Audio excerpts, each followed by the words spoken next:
welcome everyone to Malvern Books and the reading series Fantastical Fictions, which is going to be every other month. And you have to help remind me, the next one is going to be in March 3rd. So March yeah, 3rd. Yeah, Well, keep an eye on it. It'll be on yeah, Facebook. it's like the first Thursday in the month. Okay, yes. Generally the first Thursday of odd months, yes, I believe is going to be. And the idea is we're going to be doing books and writings related to the fantastic. And so a lot of genre. This evening is going to be horror to some degree. And in opening, in an unrelated article, I came across a line that said, "Fiction is a mirror, but it's also a window," which I really liked. And that's said a lot to me about this reading series, because when we get out of the, it's all about getting out of the constraints of the realistic fiction for a night and what that has to offer us.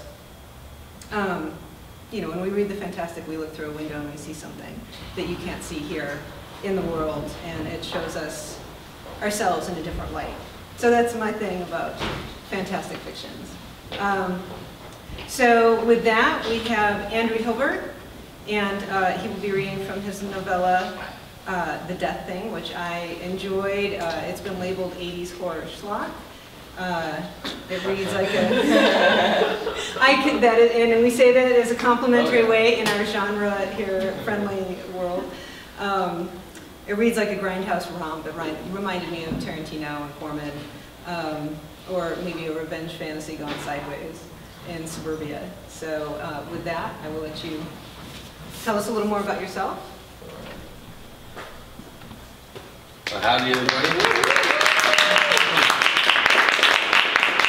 I say howdy like I was born here, but I'm wearing a Lakers cap. I'm from New York. Not really. I'm Andrew Hilbert, been writing for a while. I had a book published by a small press in Arkansas called Double Life Press. It's a Death Thing. Unfortunately, recently some bad news hit me, but now I own the rights to this book, so I can self-publish it. This book, it takes place in my hometown, La Palma, which is a very 1 square mile suburb of Los Angeles, basically. Super quiet, kind of blue collar. I wrote this book, and I finished it, and then the Christopher Dorner situation happened. And if you guys don't know who Christopher Dorner is, I think it was 2013 or 2014. It's a police officer who kind of started killing other police officers in town, and he went to my high school and grew up behind my house, basically. Like he was the neighbor, next door neighbor. So I thought, oh, I'm writing this thing about La Palma, oh, the underside of La Palma that doesn't really exist, and now we actually have a real life underbelly of La Palma. I'm just gonna read from the beginning. It's about a guy who's fed up with people breaking into his car, stealing his stuff. Let's see how this goes. It was the last goddamn time anyone was going to break into his car. Gilbert had had enough. "Mary, I tell you what, I'm sick and tired of these good-for-nothing hooligans smashing my hard-earned windows and stealing my shit." Gilbert, retired and deliberalizing with age, grabbed a beer from the fridge in the garage. "You want one?" "No, darling, I don't drink before noon," she said. "You would if your car was broken into twice a week." Gilbert chuckled in a way only the truly pissed off could. Mary was buttering toast for him when he got back into the kitchen. "I don't know how I got so lucky," Gilbert said and sat down. "Dear, maybe you shouldn't leave things in plain view. Maybe the kids only break in because they see something special."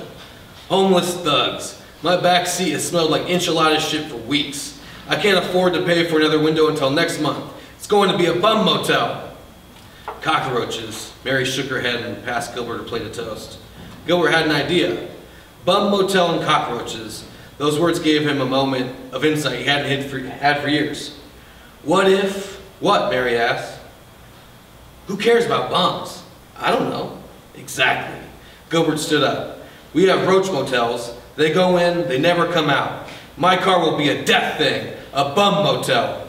Gilbert smiled and his eyes penetrated the walls in front of him. His finger was pointed to the heavens and his chair became his footstool. Conqueror. "Is that even legal?" "Doesn't matter. Smashing windows ain't legal." But does the crime warrant death? Mary put a piece of toast in her mouth. The butter dripped down her chin. You read the Bible. You're always telling me I should be more Christ-like. It says in there, women, don't challenge your husbands. And the wages of sin is death. I'm not so sure it's exactly like that, Mary said with mouthful. Is that a challenge? Mary shut up. Gilbert popped the cap on his beer and sipped, satisfied with his Bible quoting and plans. Mary put more toast in the toaster. After a few beers, Gilbert sat on the couch in his garage making a budget for his bum motel, his death thing. It was summer. He was sweating, but comfortable as ever. It was going to cost more than repairing the broken window to make this death thing, but that was okay with Gilbert. A new window didn't pay for revenge. It's going to save money in the long run, he told Mary when she popped her head into the garage to see if he needed anything from the store. And think of all the thieves we'll be taking off the streets. Do you need anything? Gilbert got up with a list. Nails, 3 2x4s, chicken wire, barbed wire, tarp, and plastic wrap are by far the most important immediately. But if you see it, please pick up a propane tank and some WD-40. Mary nodded and jangled her keys next to her thigh, waiting for the inevitable next honeydew. Do we have any lighters? Gilbert asked. Like for cigarettes? Mary asked. Yes, yes, yes, of course, Jesus Christ! Gilbert threw his hands in the air and shook his head. No, Mary said, dead-faced. Gilbert rolled his eyes. Add that to the list. Maybe you get more than one. I might just outfit your car with Bum Motel too. I don't think so. Just get more than one damn lighter, please. Mary nodded as she left. Gilbert followed her, whistling. All right, let's just get to some violence. Let's see here. Violence, violence, violence. This book's full of it. I don't know why I can't. All right. I think. I don't think I can continue with this, Gil, Larry said, his bad hand in his lap and his good hand warming his pint glass on the table. They sat at the back of the bar next to the toilets and under the dartboard that nobody ever played. The TVs all over the bar were each at high volume, playing different baseball games. There were only 4 tables in the whole bar. Most patrons sat at the bar, ass cracks creeping above their jeans, with their heads on the bar in puddles of their own spilled beer. Gil recognized a few off-duty cops sitting at the booth close enough to the entrance to escape. I just realized it doesn't have any violence in it. All right, here we go.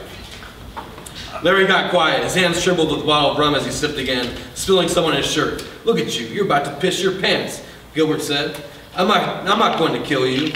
You know that I know when the war came to your garden, you cowered and cried and surrendered. Gilbert chuckled and poured nearly a quarter of the bottle of rum down his throat. I can stay somewhere else, Gil, Larry said. He looked at the carpet where he sat. His eyes didn't dare catch the gaze of Gilbert's sunglasses. Stay here, please. I need the company of a quivering pussy tonight. Gilbert grabbed a beer and chugged it. You don't have to be so mean, you know. Gilbert spit the beer out of his mouth and through his nose, laughing. Who's being mean, you son of a bitch? Who? Gilbert stood up. His belly hung out of his halfway buttoned shirt as he chugged the rest of the beer. He turned to look at Larry. Larry, who was still not looking anywhere near Gilbert's direction. Look at me, Gilbert said. Look at me and hear this. There's a war outside. The police are too underfunded to help. The schools are too underfunded to get any of their kids to college. And thus we have a generation of criminals we need to take out. You were a willing partner until some dead guy shit all over himself in your driveway. When it happened to my driveway, it was okay. You'll be cleaning up bloodstains whether you're with me or not. So look at me, goddamn you. Larry didn't look up. He sobbed into his knees and said nothing. Gilbert grabbed him by the collar and threw him off his couch. Larry tumbled to the floor. Gilbert had his empty beer bottle in his hand and knocked it against Larry's head. Jesus Christ, Gil! Gilbert grabbed the beer bottle again and whacked it against Larry's face. Larry's nose was bleeding. His nostrils were just skin flaps that fluttered with each gush of blood coming out of them. Only Mary can call me Gil, and spoiler. Gilbert grabbed him by the collar and dragged him across the linoleum floor. This too reminded Gilbert of Mary and how she always wanted to put in wood flooring. He could have done it too, if he'd saved the money he put into his death machines. It's all your fault, Gilbert said in his violent trance. Look at these fucking floors. You can see the purple stains where water pipes burst decades ago. It's cracking and tearing and they could have been fucking wood. What the fuck are you talking about? Larry wriggled his ass dragged from the living room to the kitchen. You're a coward, Gilbert said. There's no room for cowards in this town anymore. You see a problem and you fix it. You're the problem now. Gilbert grabbed Larry's neck and tightened his grip. With his free hand, he opened the oven door and turned on the heat. You're gonna get plaffed.